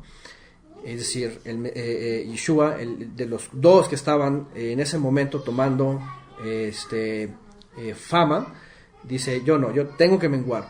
Entonces, a lo que voy con esto es de que esta participación de Yeshua en las bodas, de forma midrashica, él estaba en una boda de Israel, anunciando que había llegado el tiempo para Israel, ¿verdad? En donde el Padre había reservado el mejor vino, y que lo iba a manifestar a través del Mesías, por supuesto, en el momento que, ¿en cuál momento? En el momento en donde el Mesías iba a cumplir su obra en el madero. Porque dijimos que una noche antes, cuando cenan la cena de Pesa conmemorativa, él hace ahí la alusión al nuevo pacto, ¿no? Él dice, ese es el nuevo pacto, ¿verdad? Ese es el nuevo pacto. Y por supuesto toda la escritura en adelante hace alusión a este nuevo vino. Yeshua también hablaba del nuevo vino. ¿Cuál era el nuevo vino? El mensaje de la buena nueva, el evangelión que le pusieron en griego, ¿no? La besorá en hebreo, que es buena nueva, la buena noticia, de que el cielo estaba abierto, el Padre había tenido bondad otra vez con Israel, ¿verdad? Y que su reino y su poder se habían acercado y su presencia iba a ser enviada a ese pueblo que iba a estar bien dispuesto. Y ese vino nuevo, pues, para que se completara la fiesta de los 7 días, vamos, todo tiene relación a la cultura de Israel, a los mandamientos, a la práctica, al folclore, y por eso es que él participa en esa boda, ¿no? Y sus palabras aquí que vemos, pues no son solamente expresiones escuetas, así sin sentido, sino que hacen alusión a este gran misterio que el Eterno tenía revelado y que estaba llegando para el pueblo de Israel. Bueno, vamos a las siguientes palabras. Ahora, como les dije, Yohanan de aquí comenzando su ministerio, de pronto se traslada y va al asunto de la purificación del templo. Si ustedes se fijan, si sus Biblias tienen concordancias, rápidamente las ponen con Mateo y Marcos y Lucas, referente al momento que Yeshua entra al templo y hace la famosa purificación, ¿no? Que habla a los mercaderes ahí que estaban haciendo cosas indebidas. ¿Cuáles son las expresiones de Yeshua ahí? Vamos a verlas rápidamente, porque dice el texto desde el 13 que se acercaba Pesaj. Y Yeshua fue a Jerusalén, entró en el templo y encontró que estaban haciendo negocio, dice, los que vendían toros, ovejas, palomas, los cambistas estaban ahí sentados, y entonces él azotó las cuerdas. Obviamente no podemos decir que ese es otro acontecimiento, tiene que ser el mismo, ¿verdad?, que ocurrió al final de su ministerio, cuando Yeshua entra en la famosa entrada triunfal, y ya se manifiesta a los líderes, y los líderes lo prueban. Esto ya es al final. ¿Por qué lo puso Yohanan aquí? No sabemos, simplemente recopilaron a lo mejor los textos y lo pusieron aquí rápidamente comenzando esto. Y se dirigió directamente a todos ellos, dice, porque empezó a azotar con cuerdas todo el comercio que tenían ahí. Dijo a los que vendían palomas: quitad de aquí esto y no hagáis de la casa de mi padre casa de mercado, ¿verdad? Quiten esto de aquí, no conviertan la casa de mi padre en casa de comercio. En otra versión. Y dice en el 17, entonces sus discípulos recordaron que está escrito: el celo por tu casa me consume. Bueno, esto era una profecía también, y el Mesías iba a hacer esto, por supuesto, iba a manifestar a Israel, especialmente a esa parte que estaban llamados a ser los reconciliadores. ¿Se acuerdan? Los levitas que participaban en el templo, con todo el ministerio que el Eterno les dio, eran instrumentos de reconciliación, para que cuando el pueblo llegara con faltas o con todo lo que en la Torah había ordenado el Eterno para llevar al Eterno en Jerusalén, pues lo habían convertido en negocio, ¿no? Lo habían convertido en un comercio, ¿no? Y hemos hablado de que en los sistemas religiosos hoy día existe lo mismo. ¿Qué le dicen muchos líderes a la gente cuando se trata de acercarse al Creador? ¿Qué dicen? Pacten, ¿verdad? Pacten. Y por ahí un predicador dice: entre más grande sea tu problema, más grande tiene que ser tu pacto, ¿verdad? Y pues la cosa es de que saquen, ¿no?, el dinero. Entonces, ya saben, todo este juego y esta manipulación en muchos lugares. Si viniera Yeshua, o cuando venga, va a ser lo mismo, ¿no? Rápidamente va a demostrar todos esos sistemas mercantiles, básicamente, que se visten de Biblia, y que no es nuevo. Ya desde el primer siglo era algo que en Israel ya ocurría desde la época de los reyes. Es más, ya estaba profetizado en la Torah. ¿Se acuerdan cómo le profetizó el Eterno a Israel sobre... No, hay una profecía en la Torah. A ver, vamos a ver, porque aquí luego contestan. Hay una profecía en la Torah que habla del pueblo de Israel cuando se iba a desligar del Creador y le iba a decir: dame un rey. ¿Se acuerdan? Sí. Dice: ok, cuando quieras un rey, tu rey te va a tratar así. Va a hacer comercio de ti, te va a forzar y te va a decir. Y eso es lo que pasó. ¿Se acuerdan? Pasó con los reyes, y más pasó con Roboam. De hecho, pasó desde Salomón. Porque cuando vienen los consejeros, cuando viene el pueblo de Israel con Roboam, antes de que se dividiera el reino, justo un momento antes, viene Israel y vienen con el consejo y le dice: tu padre, dice, ha cargado mucho la mano de nosotros, o sea, Salomón. Dice: hazla más ligera. Y él dice: voy a hacerlo doble. Entonces, ya desde entonces, el Eterno había dicho: cuando llegues a pedir un rey, el rey te va a tratar así. Al final de cuentas, pues ahora sí que podríamos decir, los líderes, ahora sí que los líderes dijeron: pues gracias, ¿verdad?, por esa profecía, así que pues ahora me voy a aprovechar.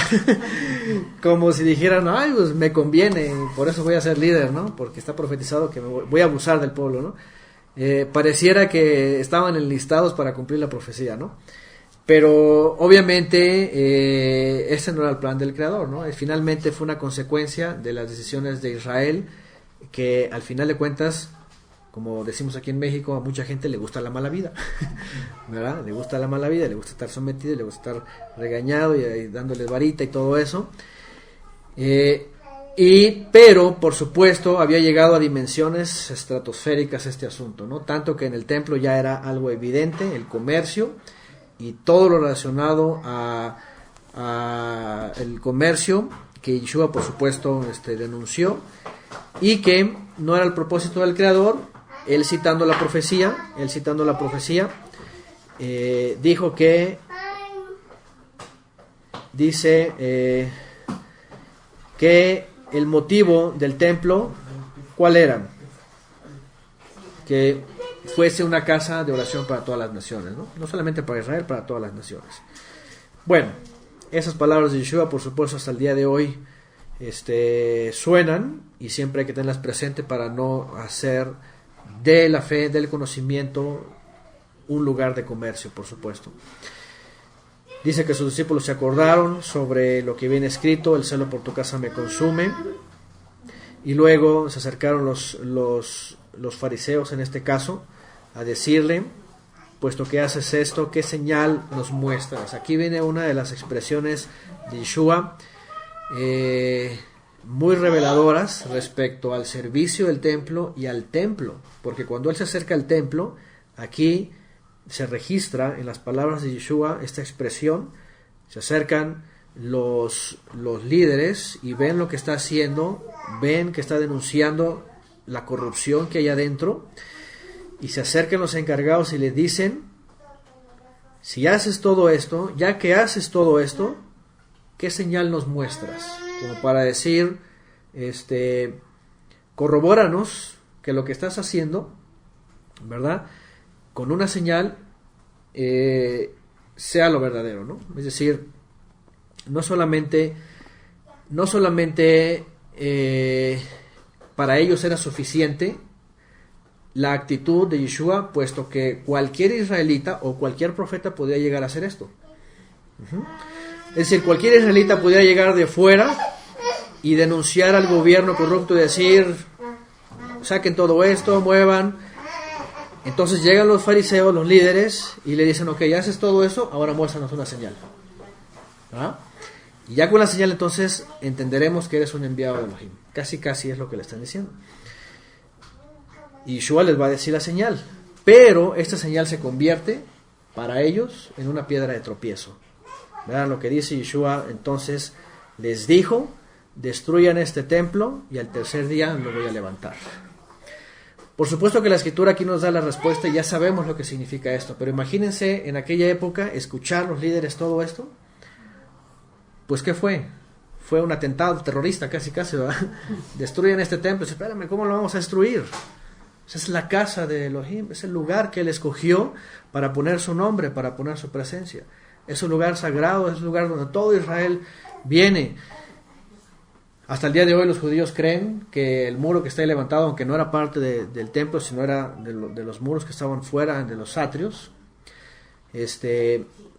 lo ven como sagrado, como un lugar en donde van y hacen oración, ahí se postran, ahí ponen sus papelitos y creen que sus oraciones van a ser contestadas nomás por ir ahí. Es decir, ya desde entonces el templo era un lugar más que ser un lugar, una moed. Fíjense, más que una moed, porque la Torah dice que ese lugar era para las citas. Moed tiene que ver con un tiempo señalado del Eterno para encontrarse con él. El templo ya no era un lugar para eso, el templo ya era un fetiche, ¿verdad? Ya era un objeto de culto, ya era pues un objeto de culto, así básicamente, ¿no? Bueno, destruyan este templo y al tercer día yo lo levantaré.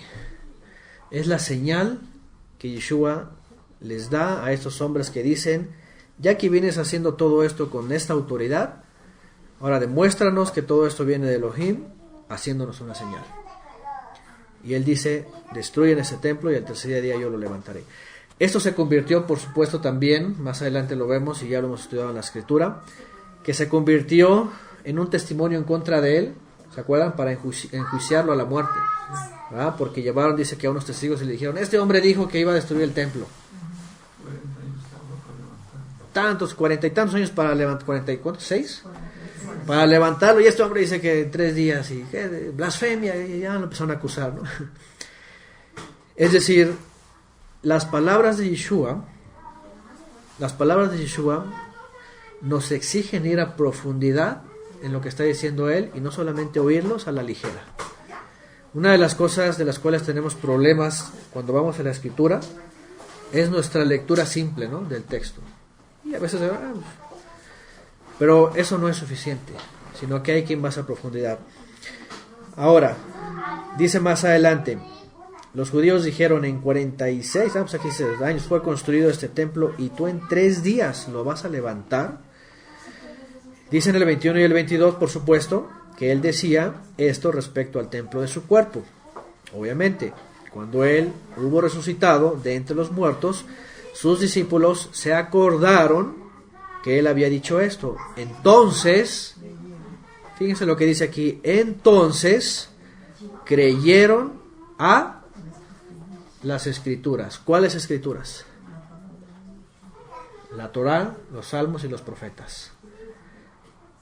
Cuando dice creyeron a las escrituras, cuando ya había pasado todo, el tiempo de la resurrección y se les reveló nuevamente, vino a sus discípulos todo el Tanaj y dijeron, la profecía ya se cumplió. Y el famoso templo que habla en la profecía tiene que ver con esto. Esa es una de las expresiones de Yeshua, palabras de Yeshua, que el Padre le puso, que vienen a destruir toda la esperanza judía hasta el día de hoy, y que muchos mesiánicos también, freimitas y mesiánicos y de todo tipo de este movimiento, con un sincretismo talmúdico, están esperando todavía en el futuro como un templo. Todos sabemos esto, ¿no? Todos sabemos que el judío espera un reino futuro, milenial, por supuesto donde tiene que haber un templo restaurado, los Kohanim restaurados, el pueblo físico restaurado, para que entonces todos vivan allá. Y dice por ahí un rabino que anda por ahí todavía vivo, que todos los gentiles sean los criados de los judíos, ¿verdad? Que todos les sirvan, que todos cosechen sus tierras, etcétera. Pero cuando vemos esto y vemos la revelación y vemos toda la descripción de los Sheliachim y Apocalipsis, entendemos que Yeshua estaba diciendo, ¿qué estaba diciendo? ¿Qué es lo que estaba diciendo Yeshua? Aquí tenemos al chiquitín que está un poquito inquieto, dice, yo quiero hablar, yo quiero que me oigan. Ahí está el pequeño David. Entonces, ¿qué es lo que estamos viendo aquí? Una revelación poderosa que viene en el Tanaj, ¿okay? Que después los discípulos de Yeshua entendieron, ¿verdad? Que el templo que esperaba Israel, el famoso templo, el verdadero templo que esperaba Israel, y eso lo entendieron todavía mucho más en el año 50, en el famoso concilio de Jerusalén, estaba relacionado a la profecía de Amós, en donde aquello que David había levantado, ¿verdad?, como una búsqueda del Creador, acercándolo a su palacio, esa tienda, ese Mishkan pequeño que él había levantado, donde había puesto el arca del pacto, y que por el pecado de sus hijos posteriormente se había desconectado esa comunión, que el Mesías lo había venido a restaurar, y que había levantado un templo que no necesariamente tenía que ver con piedras, ni en Jerusalén, sino con una comunión restaurada a raíz de la obra del Mesías con el Padre. Y que se podía encontrar no solamente en un lugar, sino en el lugar en donde estuvieran más de 2 congregados en su nombre. Fíjense nada más. Esto fue lo que después empezaron a entender los discípulos y empezaron a decir, o más bien empezaron de dejar de decir que se esperaba algo en el futuro, sino que dijeron ya vino. Ajá. La expresión que menciona aquí Yeshua sobre eso, destruyan este templo y el tercer día yo lo levantaré, estaba diciendo que no necesariamente le estaba ordenando que tumbaran el edificio, sino que estaba diciendo, ¿verdad? Que porque finalmente cuando hablamos de casa, Bet, en hebreo se menciona así, Bet Hamikdash, que es la casa de santidad o santa, consagrada, era para contener la presencia divina, ¿no? Cuando se manifestaba. Y esto no hacía referencia necesariamente a un edificio. ¿Ok? ¿Cuándo fue la primera vez en Israel que la presencia se manifestó y en dónde se manifestó? ¿Ah? En el monte Sinaí, y no había ninguna casa, pero se manifestó. ¿Y qué le mandó el Eterno a Moisés para Israel que hicieran para que él se manifestara? Un santuario, en donde específicamente les ordena que hicieran un arca de oro, de madera, con oro, ¿verdad? Para que la presencia divina posara ahí dentro del Mishkan. Es decir, Jacob, por ejemplo, ¿dónde encontró una casa de Elohim? En Betel, por eso le llamó Betel, ¿verdad? Casa de Elohim, porque ahí se le manifestó y dice, aquí mora Elohim. Y pensaba que en un lugar, ¿ok? Y así vemos en diferentes ocasiones, ¿no? Entonces, ¿qué quiere decir? Que el templo en sí, un edificio, no necesariamente, y en el caso de Jerusalén, era el lugar o la casa de Elohim, sino que era el lugar temporal mientras vendría el verdadero templo, ¿no? Ajá. Entonces, cuando Yeshua estaba hablando de eso, estaba diciendo que dejaran en desuso ese lugar, porque él iba a levantar un verdadero lugar en donde la presencia divina iba a morar. Comenzando, por supuesto, con su cuerpo, ¿no? Con su cuerpo. Y esto lo entienden los discípulos después, de tal manera que empiezan a entender que ya no se trataba de un templo, aunque ellos seguían frecuentando el templo. En el libro de los Hechos vemos que subían al templo, iban a hacer las oraciones, iban a hacer los korbanot, todavía lo hacían. Incluso en el año 50, y había un debate también, después del año 50, si los gentiles podían ir o no podían ir. Porque había una transición, y mientras hubiera templo de pie, dentro del tiempo y espacio profético de Israel, se tenía que completar esa parte. Pero sabemos que llegado el tiempo de la destrucción del templo por los romanos, ¿qué pasa después? Ya no hay lugar, y ellos empiezan a entender que no se trata de un lugar, sino que se trata de cada uno de nosotros, ¿verdad? De cada uno de nosotros, que nos agregamos como piedras vivas, ya es donde viene Pedro, Kefa, y dice, edificados como piedras vivas, para construir o para seguir construyendo ese santuario, cuya piedra principal o piedra angular es ¿quién? El Mashiach, por supuesto que es Yeshua, ¿no? La piedra fundamental en donde se levanta como un santuario para que todos nosotros seamos parte de este templo, de esta casa. Ahora, Shaul, por supuesto, también en sus cartas escribe sobre eso, ¿se acuerdan? Porque vosotros sois templos de Elohim viviente. ¿Qué comunión tiene? Ya saben, el templo y todo esto. Empieza a hacer las diferencias, ¿verdad? Cuando habla de santificación, tenemos que ser Kedoshim. Y obviamente esa expresión para la política, ahora sí que israelí del primer siglo, no de Israel, sino de israelí, es decir, la política con Roma, pues era una amenaza hablar de destrucción del templo, porque era lo único que tenían, ¿no? Era lo único que tenían. Ahora, ¿la presencia divina estaba en ese edificio en el primer siglo? No estaba. La presencia divina se había ido desde la época anterior al exilio, es decir, 600 años antes la presencia divina ya se había ido. Ajá, y eso lo vio en una visión. ¿Quién? ¿Qué profeta lo vio? Ezequiel.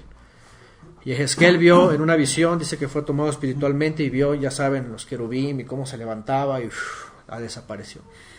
Después vienen los babilonios, destruyen el templo. Después viene Esdras y Nehemías, levantan el otro templo. Pero jamás dice la escritura que la presencia divina volvió. No dice. Que lloraron los ancianos, que no vieron la... Lloraron los ancianos porque no vieron la majestad de lo que era el primero, ¿no? Los que todavía sobrevivieron después del exilio. Y además de que la presencia divina no estaba ahí.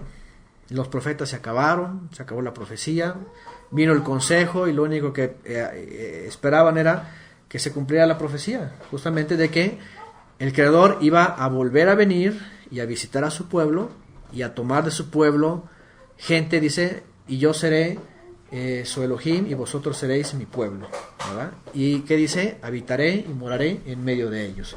Eso es lo único que les mantenía de pie. Y eso fue lo que entendieron los Talmidim y los Sheliachim al final del ministerio de Mashiach, cuando dice aquí que ellos entendieron que se refería a su cuerpo. Ajá. Y ellos dijeron, ese es el momento. Y por eso entendieron que lo que Yeshua después dijo en la profecía, ¿se acuerdan? Que no quedará piedra sobre piedra. Pues finalmente era la sentencia del Eterno que iba a enviar para que todo lo que no había aprovechado Israel, pues fuera reducido a escombros y se manifestara lo verdadero y lo eterno, ¿no? Que es ese santuario que el Mesías comenzó a levantar desde el primer siglo. El asunto del templo hoy día es muy lamentable porque a veces recibo preguntas o comentarios de fulano y de sutano y que de pronto, pues, lamentablemente, aunque hablan mucho del Mesías, de Yeshua y todo esto, en parte lo niegan cuando dicen que todavía no hay templo, que hay necesidad de otro templo, que incluso envíen sus ofrendas al instituto del templo para tener todo lo suficiente, que porque ya viene y que no sé cuánto. Obviamente dentro de unos grupos dicen, pero primero viene el anticristo y todo eso y lo va a profanar, y ya saben, ¿no? Pero al final de cuentas su propósito es que haya un templo en el futuro para que la presencia divina descienda y se manifiesta con el Mesías. Pero niegan la escritura, por supuesto, cuando están hablando de esto, sin querer o queriendo, o yo no sé, ya es algo que lo hemos estudiado antes. Niegan la escritura cuando la presencia divina se manifiesta. ¿Cuándo fue que la presencia divina finalmente se manifestó en Israel? ¿Cuándo fue? Es pregunta de examen, ¿eh? En Shavuot, efectivamente. Fue en Shavuot cuando Yeshua dijo, no se vayan de Jerusalén, quédense y en vestidos de Ruach HaKodesh, para que el Padre, dice, cumpla lo que ya prometió antes. Y ellos obedecen, se quedan, ¿y qué ocurre? Viene la presencia divina y no viene al templo de piedra.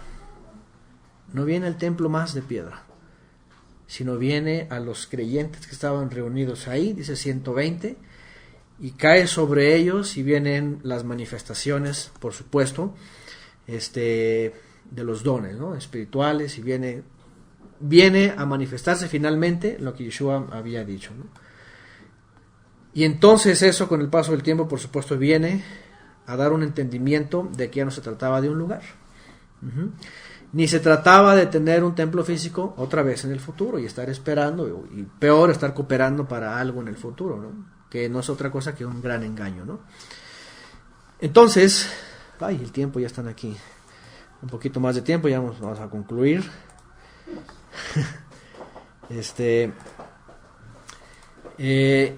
Y fíjense, estas pocas expresiones que aparecen en Juan se vuelven muy profundas, ¿no? Y se vuelven muy amplias y se vuelven muy reveladoras, ya, porque estas nos conectan con muchos textos, por supuesto, pero estas pocas expresiones nos llaman a profundizar, no nada más a leerlas y decir, bueno, aquí Yeshua dijo esto, sino que nos posicionan en el lugar correcto. De tal manera que, al final de cuentas, y para nuestra generación, hasta la fecha, después de muchas generaciones que han creído, ¿verdad?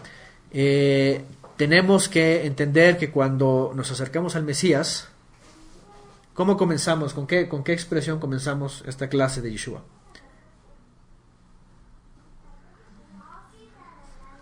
¿Se acuerdan con qué palabras comenzamos de Yeshua en Juan? ¿Qué buscáis? ¿Qué es lo que buscáis? Escuchemos estas palabras de Yeshua ahora en nuestra mente, en nuestro corazón. ¿Qué es lo que buscamos? Porque por eso estamos aquí, ¿no? Por eso estamos... Buscando algo. Exactamente. Si no buscáramos nada, pues estaríamos con la tradición, estaríamos... Sí, pues... En cualquier religión, la que sea. Cualquier cosa estuviéramos, ¿no? Porque Ajá. seríamos bien obedientes. O estuviéramos buscando otra cosa, ¿no? No buscaríamos nada, no Ajá. buscaríamos nada. Entonces cuando Él dice, ¿qué buscáis? Tenemos que entender que buscamos todo aquello que el Padre prometió en la Torá, en los Salmos y en los profetas, que se vino a manifestar para finalmente ser parte de ese proyecto del Eterno. ¿Qué buscáis? Buscamos ser una piedra viva que se haya unido a este santuario que el Mesías ha levantado, cuya piedra principal o roca principal es Él, fundamentado, además dice, cuyos columnas y todo lo que viene arriba, ¿qué dice que son? Los profetas, los patriarcas, fíjense nada más, porque todos ellos veían al Mesías y esperaban eso. Entonces está Él, los profetas, los patriarcas, y vienen los Sheliachim también, y luego hay una clase que yo hablé de esto también, que se llama Cerrando el Muro, porque nuestra generación somos los últimos que nos estamos añadiendo para como la cadena del cierre, ¿no? Y ya, para que cuando venga el Mesías, ponga el techo y se cerró. Ya no cabe una piedra más. Se acabó la obra y ya no cabe una piedra más. Aquellos que hasta entonces entiendan que tenían que meterse ese templo y no esperar otro, ya no van a caber como piedras. Ya no van a caber y se cierra la obra, ¿no? Entonces, ¿qué buscáis? Así comenzó Yeshua en Yohanan. Y aunque Yohanan aquí nos habla ya de los últimos momentos de la obra de Mashiach, nos conecta con el principio y el final. ¿Qué buscamos? Ser parte de ese santuario que Mashiach ha levantado y que es eterno. Ajá. Que es eterno, que no necesita ser sustituido, no necesita algo mejor, por esto que es lo mejor. Y lo único que va a hacer Mesías es trasladarlo al Padre, para que finalmente en Apocalipsis, la última promesa, ¿qué dice ahí? ¿Se acuerdan? Cuando en Apocalipsis se menciona templo, ¿cómo lo menciona Apocalipsis? ¿Qué es el templo? Dice, y no vi ahí ningún templo. ¿Qué les parece? Y no vi ahí ningún templo. Así que, ¿para qué esperar un templo? Apocalipsis, la última promesa es, y no vi ahí ningún, es decir, físico, ¿no? Dice, porque todos, dice, somos ese santuario, ¿no?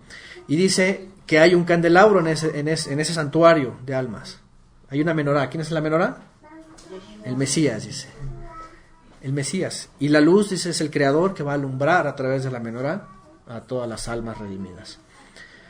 Entonces, ese es el santuario que estamos edificando, o más bien que somos parte de esa edificación, y que va a ser trasladado para finalmente ser majestuoso en la eternidad, y que de esperar pues algo aquí abajo pues sería simplemente negar la revelación de Mashiach y las promesas futuras, ¿no? Sobre pues ese santuario eterno, ¿no?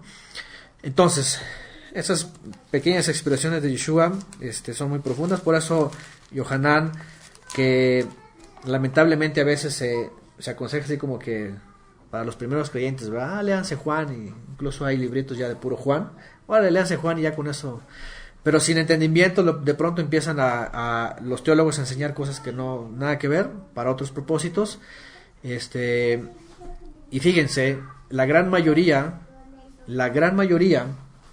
de esos movimientos que suelen regalar Juan a los primeros creyentes, no para que vayan a la revelación, sino para que los vayan adoctrinando según la teología, creen también, la gran mayoría, que se necesita un templo en el futuro.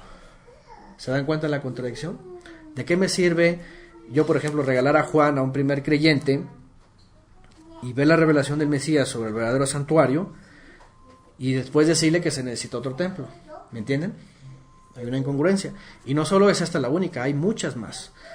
Entonces, Juan no se tiene que obsequiar nada más así, leer nada más así como que, ya, el Evangelio de Juan, así como que, wow, esa es la revelación, sino más bien para que pueda escribirse en nuestro corazón esas promesas y esas realidades, esas profecías ya cumplidas, y no seamos engañados con pues teologías y con cosas extrañas, ¿no? Que pues, mucha gente, aunque ha estudiado Juan, pues lo ha nomás estudiado para adaptarlo a la teología y no para secundar pues la profecía.